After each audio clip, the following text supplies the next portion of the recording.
Llegó el Faro Informativo para guiarte por el mar de noticias que tenemos preparadas para ti. A tan solo horas de que la alta comisionada de los derechos humanos, Michelle Bachelet, presentara la actualización de su informe anual para los derechos humanos en Ginebra, a solicitud de la resolución del Consejo de los Derechos Humanos de las Naciones Unidas sobre la situación de los derechos humanos en Venezuela, sale a la luz pública que los comisionados de la ONU finalmente se reunieron con algunos presos políticos venezolanos en la cárcel de Ramo Verde. Lo más impactante es que la lista de presos con los que se entrevistaron tienen todo un historial oscuro que contar sobre sus malas experiencias con sus custodios. Estas declaraciones serán determinantes en la resolución que tome la ONU sobre Nicolás Maduro y su dictadura violadora de derechos humanos. El día de hoy te enterarás quién autorizó la visita de los comisionados, visita que fue negada en reiteradas oportunidades por los representantes del régimen. La comisionada también nos reveló una información de suma importancia y es que se estaría cocinando una nueva ley que, de ser aprobada, reducirá al mínimo el espacio democrático en Venezuela. Finalmente, unas valientes mujeres que se encuentran secuestradas por el régimen tomaron el valor de escribir una carta denunciando una nueva treta del régimen torturador y hoy te contaremos todo acerca de su contenido. Estas son las noticias que te trae el día de hoy tu canal de noticias El Faro Informativo. Este es el momento de tomarte unos segundos para suscribirte y activar la campana de notificaciones porque ya vamos a comenzar. El pasado domingo, el directivo de la ONG venezolana Foro Penal, Gonzalo Imiop, confirmó que los enviados en Venezuela de Michelle Bachelet, alta comisionada de la ONU para los Derechos Humanos, se reunieron el viernes pasado con un grupo de presos políticos recluidos en la cárcel militar de Ramo Verde. Estuvieron allá la mañana del viernes. Entiendo que se pudieron entrevistar con al menos 10 presos. Así lo indicó IMIOP AF y precisó que Vasco da Costa, Jesús Medina Esaine, José Alberto Marulanda, William Aguado y Eva Lugo estuvieron entre los presos políticos con quienes los representantes de la ONU conversaron. El abogado dijo que la decena de entrevistados que estaban recluidos en la cárcel militar de Ramo Verde al norte del estado Miranda tuvo la oportunidad de explicarles en qué condiciones estaban. Señaló que los delegados de Bachelet se reunieron previamente con varias ONG defensoras de derechos humanos, entre ellas el Foro Penal, para preguntarles con quién se debían reunir sobre todos los casos más evidentes de violaciones de derechos humanos. Estas entrevistas, acotó, forman parte del seguimiento al informe original que la expresidenta chilena dio a conocer el pasado mes de julio, del cual se espera que sea presentada una actualización del reporte. A su juicio, lo más importante es que se permitió que estuviese de nuevo la delegación de Bachelet acá, pues más allá de las maniobras que siempre realiza el gobierno de Nicolás Maduro para evitar que ellos tengan contacto con la realidad, es importante que estén aquí. Esto es un logro importantísimo. Así lo finalizó IMIOP. Michelle Bachelet hizo mención de la visita al recinto en la nueva actualización de su informe. Se ha logrado restablecer el trabajo de un equipo de la oficina en Caracas y el gobierno ha confirmado su voluntad de avanzar sobre la base de los compromisos en materia de derechos humanos asumidos durante mi visita al país en el mes de junio. Sobre la situación penitenciaria y de detenidos han habido avances recientes. El pasado 6 de septiembre, un miembro de mi equipo fue autorizado a visitar el Centro de Procesados Militares Ramo Verde, sexta visita a prisiones desde el mes de marzo. Se está avanzando en un calendario para visitas en los próximos meses y un protocolo y calendario de visitas.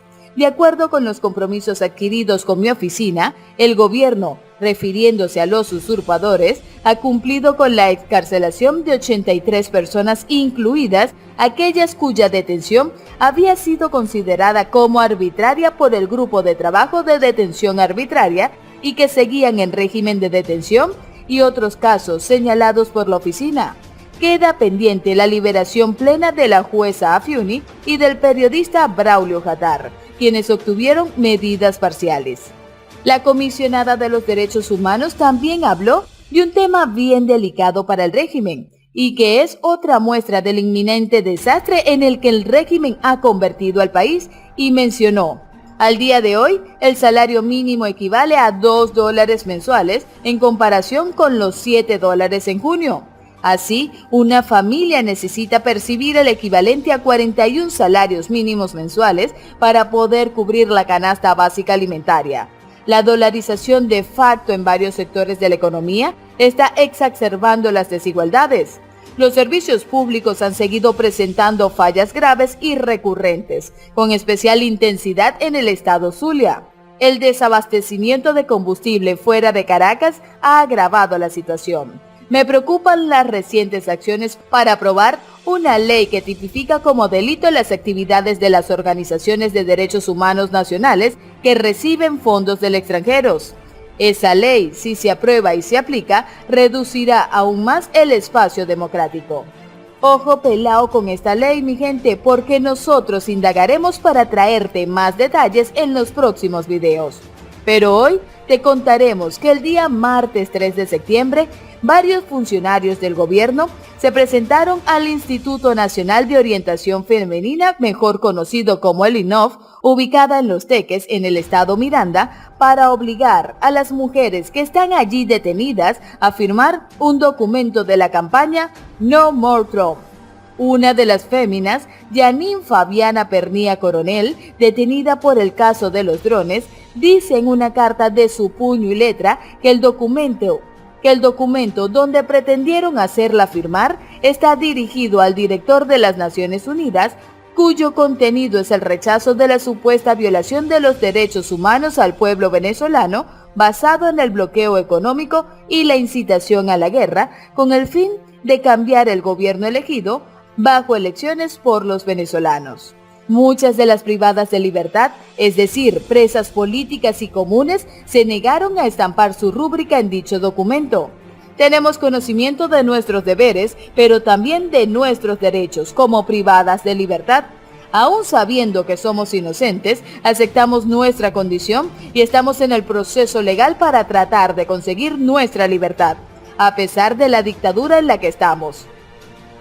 Considera la joven que ninguna de las instituciones gubernamentales son autónomas, pero confiamos de que Dios usará a organismos como las Naciones Unidas, como la Corte Interamericana de los Derechos Humanos y demás entes competentes de esta índole para ayudar a Venezuela a terminar con la corrupción que hoy persiste. Ella insistió en destacar que la violación de derechos humanos no abarca solo agresión física, sino el psicoterror, la intimidación bajo amenaza, abuso de poder y una serie de actos contra el ser humano.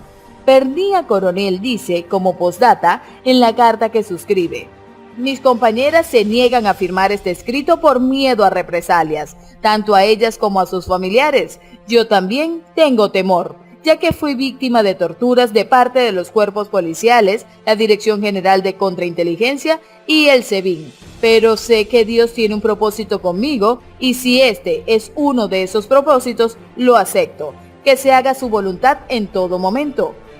Por otra parte, hace unos días, el capitán retirado de la Guardia Nacional, Juan Carlos Nieto Quintero, en entrevista para Punto de Corte, dijo al salir de prisión por el caso del Golpe Azul u Operación Jericó, que a los detenidos en Policía Militar de Fuerte Tiuna los presionaban a firmar, prometiéndoles que los ayudarían a salir si firmaban en contra del presidente de los Estados Unidos.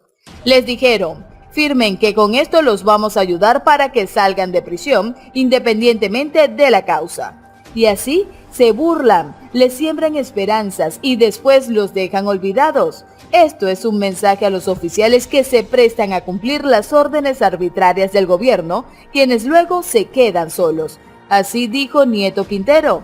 Lo que a todas luces resulta en un uso inapropiado de la justicia es que los funcionarios negocien la libertad de los detenidos a cambio de firmar en contra del mandatario norteamericano. Eso indica el nivel de inmoralidad e ilegalidad de la administración de justicia. Ya no solo es el uso de la tortura para obligar a un detenido a confesar o a delatar lo que es verdad, o lo que siendo mentira le conviene a los cuerpos de seguridad, no, también el uso de los tribunales y fiscalías, ordinarios o militares, para enjuiciar o amenazar a los adversarios políticos del gobierno.